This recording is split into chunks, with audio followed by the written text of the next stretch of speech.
صحراؤں کی وسعتوں میں پھیلا ہوا عرب کا خطہ اس زمانے میں ایک الگ ہی جہان تھا۔ ریت کے طوفان، کھجوروں کے درخت، قبیلوں کی غیرت، خانہ بدوشوں کی زندگی، اور مکہ کی وادی میں بسے ہوئے وہ مقدس گھر جسے سب کعبہ کے نام سے جانتے تھے۔ یہ وہی کعبہ تھا جسے حضرت ابراہیم علیہ السلام اور ان کے بیٹے حضرت اسماعیل علیہ السلام نے اللہ کے حکم سے تعمیر کیا تھا۔ صدیوں سے یہ گھر عرب قبائل کے لیے مرکزِ احترام تھا۔ وہ دور جاہلیت میں بھی کعبہ کو عزت کی نگاہ سے دیکھتے، اگرچہ ان کے عقائد بگڑ گئے تھے، مگر کعبہ کی عظمت عرب کے دلوں میں جمی ہوئی تھی۔ اس مقدس گھر کے چرچے یمن تک پہنچے۔ یمن اس وقت حبشی حکمرانوں کے زیر اثر تھا۔ وہاں ایک بادشاہ تھا جس کا نام ابرہا تھا۔ ابرہا اپنے وقت کا طاقتور بادشاہ تھا، مگر ساتھ ہی غرور اور تکبر سے بھرا ہوا۔ اس کی سب سے بڑی خواہش یہ تھی کہ عرب کے لوگ مکہ جانا چھوڑ دیں اور یمن کو اپنی عبادت کا مرکز بنا لیں۔ ابرہا نے اپنے شہر صنعا میں ایک عظیم الشان کلیسا تعمیر کروایا۔ سنگ مرمر کے ستون، سونے اور چاندی کی جڑائی، رنگ برنگے شیشے اور دیدہ زیب نقش و نگار۔ اس نے یہ کلیسا اتنی شان و شوکت سے بنایا کہ پورے عرب میں اس کی مثال نہ ملتی۔ ابرہا نے اعلان کیا کہ اب عرب کے لوگ یہاں آ کر عبادت کیا کریں گے، مکہ نہ جائیں۔ لیکن عرب قبائل کے دل کعبہ سے جاری ہوئے تھے۔ وہ کلیسا کو دیکھنے آئے، مگر عبادت کے لیے اپنے کعبہ ہی کو ترجیح دیتے۔ یہ بات ابرہا کے غرور کو گوارا نہ ہوئی۔ اس نے ارادہ کیا کہ مکہ جا کر کعبہ کو ڈھا دے گا تاکہ لوگ مجبورنہ اس کے کلیسا کا رخ کریں۔ یہ ایک ایسا ارادہ تھا جس میں صرف تکبر، حسد اور اللہ کے گھر سے دشمنی شامل تھی۔ چنانچہ ابرہا نے ایک لشکر تیار کیا۔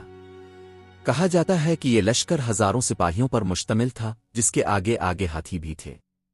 ان ہاتھیوں میں سب سے بڑا اور مشہور ہاتھی محمود تھا۔ عرب کے لوگوں نے پہلے کبھی ہاتھی نہیں دیکھا تھا۔ جب یہ لشکر چلا تو زمین ہلتی تھی، گرد و غبار الفاڑتا تھا اور لوگ خوف کے مارے راستوں سے ہٹ جاتے تھے۔ ابرہا اپنے لشکر کو لے کر یمن سے نکلا۔ راستے میں جو قبیلہ اس کے خلاف کھڑا ہوا، اس نے اسے کچل ڈالا، حتیٰ کہ وہ طائف تک پہنچا۔ طائف والوں نے سوچا کہ اگر یہ ابرہا ہم سے ناراض ہو گیا تو ہمارا نقصان ہوگا، اس لیے انہوں نے ایک شخص کو ساتھ بھیج دیا جو ابرہا کو مکہ کا راستہ دکھائے۔ جب ابرہا مکہ کے قریب پہنچا تو اس نے اپنے سپاہیوں کو حکم دیا کہ اہل مکہ کی بکریاں، اونٹ اور مویشی قبضے میں لے لو۔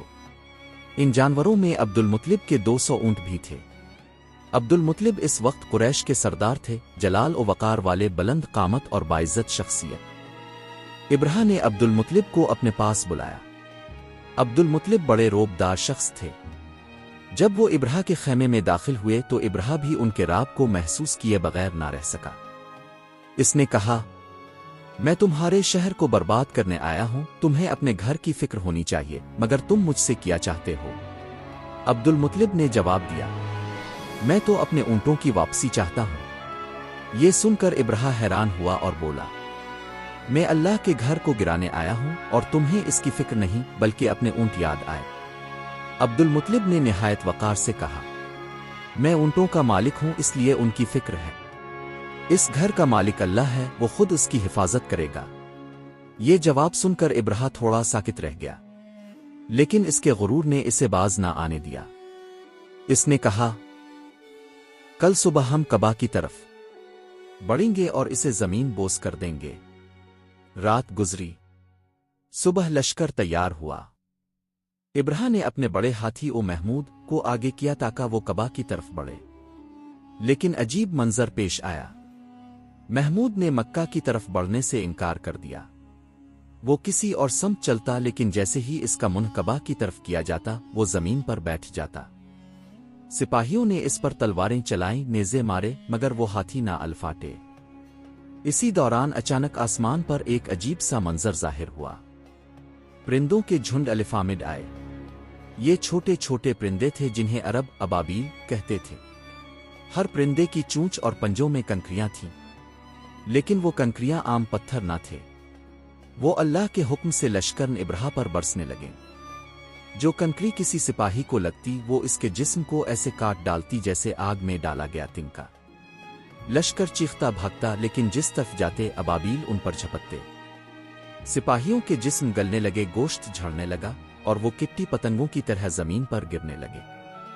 ابرہا نے بھی بھاگنے کی کوشش کی، اس کے جسم پر بھی کنکریاں لگیں۔